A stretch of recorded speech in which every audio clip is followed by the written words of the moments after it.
C'était le 10 février 2023, il y a déjà plus d'un an.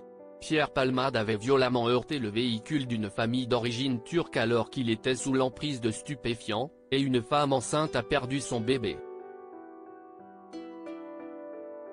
Depuis, l'affaire est quelque peu tue, mais la justice doit encore se prononcer sur le renvoi en correctionnel de l'humoriste pour homicide involontaire. À cette occasion, Libération revient, ce mercredi 17 avril, sur ce drame. Nos confrères ont interrogé le producteur de Pierre Palmade, Christophe Combarieux. Celui-ci se souvient du dernier spectacle réalisé par l'artiste, qui a eu lieu le 21 octobre 2022 à Hyères, dans l'Essonne. L'humoriste semblait particulièrement surpris de voir la salle remplie de spectateurs. Mais Christophe, qu'est-ce que c'est que tous ces gens ? A-t-il demandé à son collaborateur, choqué de voir que son nom pouvait pousser autant de personnes à se déplacer pour le voir.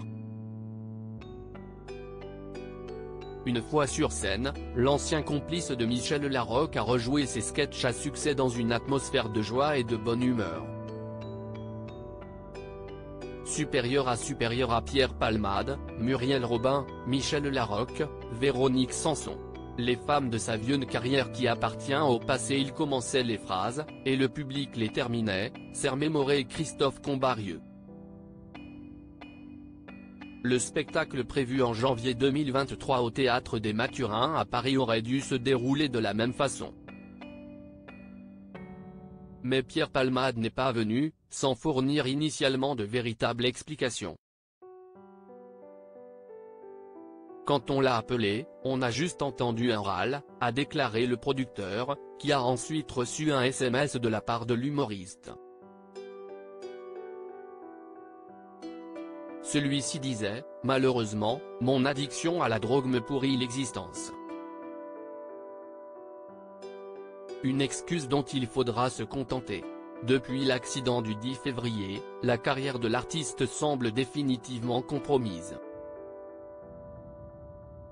Impliqué dans des polémiques, notamment après une sortie en boîte de nuit, alors qu'il venait de bouleverser à tout jamais la vie d'une famille, sa situation n'a fait qu'empirer. Pierre Palmade est désormais plus associé à la drogue qu'à l'humour. Article écrit avec la collaboration de 6 médias Crédit Photo, Coadic Guirec.